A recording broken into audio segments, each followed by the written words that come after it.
আমরা আপনার কাছে নবীদের গল্প শুনতে চাই। মাশাআল্লাহ, অনেক ভালো। মুসলিমদের জন্য নবীদের গল্প অনেক দরকার। আজকে আমরা নবী আদম আলাইহি ওয়াসাল্লামের গল্প শুনবো। তোমরা শুনবে তো? চলো তাহলে শুরু করি। বিসমিল্লাহ। অনেক বছর আগে আল্লাহ পৃথিবী, চাঁদ, সূর্য বানান। এরপর তিনি মানুষ বানাতে চান। তাই তিনি ফেরেশতাদের পৃথিবীতে পাঠান কাদামাটি নেওয়ার জন্য। ফেরেশতারা পৃথিবীতে এসে অনেক জায়গা থেকে কাদামাটি নিয়ে যায়।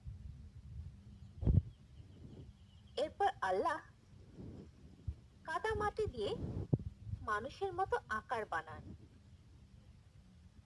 এবং একে আদম বলে ডাকেন। এভাবে এই আদমকে 40 বছর রেখে দেন। ফেরেশতারা ও ইবলিস ভাবছিল যে এটা কি, তারা ভয় পাচ্ছিল। কিন্তু ইবলিস সব থেকে বেশি ভয় পাচ্ছিল। এরপর একদিন আল্লাহ আদম আলাইহিস ওয়াসাল্লামের শরীরে আত্মা দেন। আত্মা মাথা ছুঁয়ে দিলে তিনি হাঁচি দিলেন।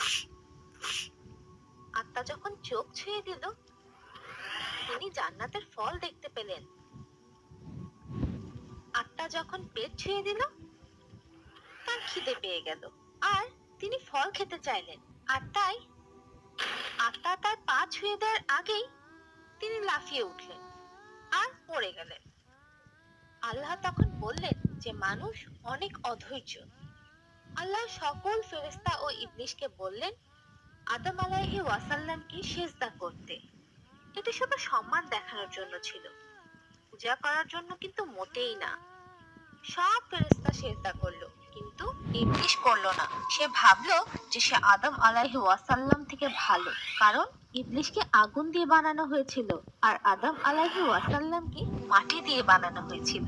সে এই নিয়ে আল্লাহর সাথে তর্কও করলো।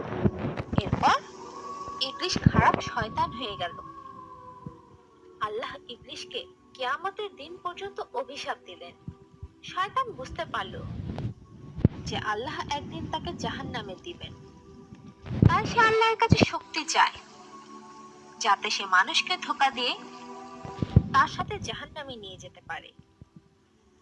আল্লাহ তার চাওয়া পূরণ করলেন এবং তাকে শক্তি দিলেন।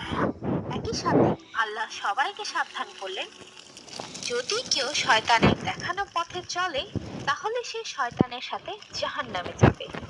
আর তাই আল্লাহ আমাদের সঠিক পথে চলার জন্য কোরআন দিয়েছেন। শয়তান কেন মানুষকে ধোঁকা দিতে চায়? তোমরা কি কেউ জানো?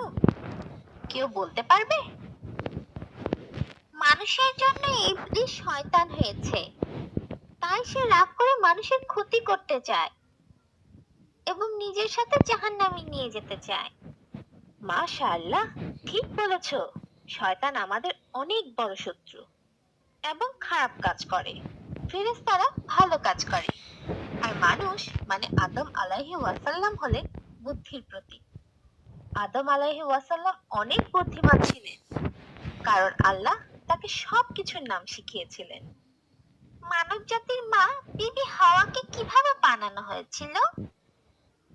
জান্নাতে আদম আলাইহিস ওয়াসাল্লাম খুব একাকী অনুভব করতেন।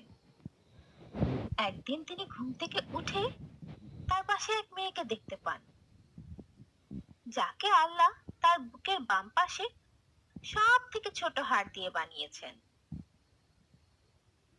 আদম আলাইহিস ওয়াসাল্লাম জিজ্ঞেস করলেন, কে তুমি?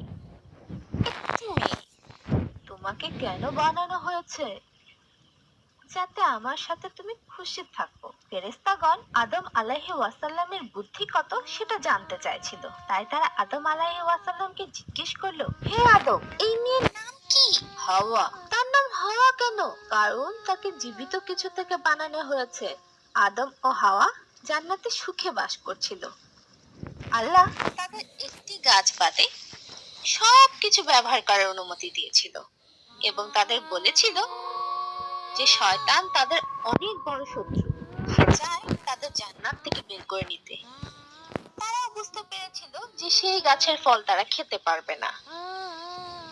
এভাবে অনেক বছর কেটে গেল, আর মানুষের অভ্যাস হলো ভুলে যাওয়া।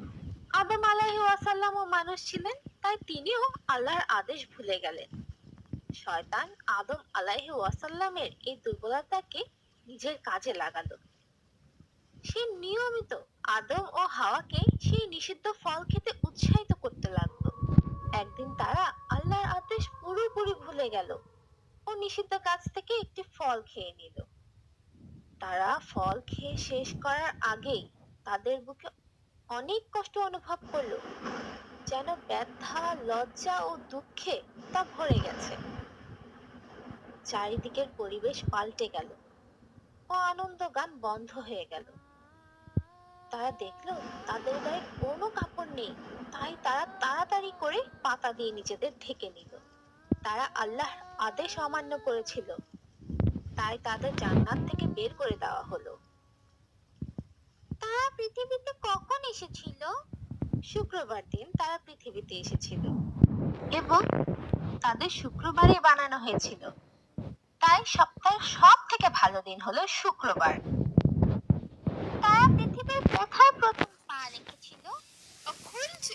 উমর রাদিয়াল্লাহু আনহু বলেছেন, আদম আলাইহিস ওয়াসাল্লাম আস-সাফা ও হাওয়া আলাইহিস ওয়াসাল্লাম আর মারওয়া পাহাড়ে এসেছিলেন।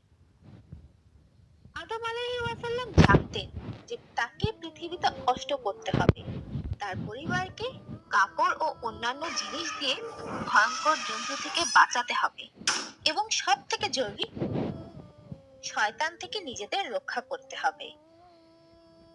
পৃথিবীতে তারা তাদের নতুন জীবন শুরু করলেন। তাদের যমজ সন্তান হলো কাবিল ও তার বোন।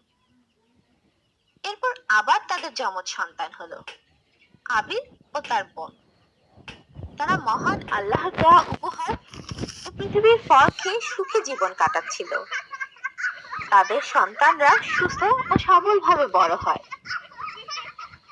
কাবিল ছিল কৃষক, সে তার জমিতে ফসল উৎপাদন করত। আর আবিল ছিল মেষপালক, সে পশু পালন করত।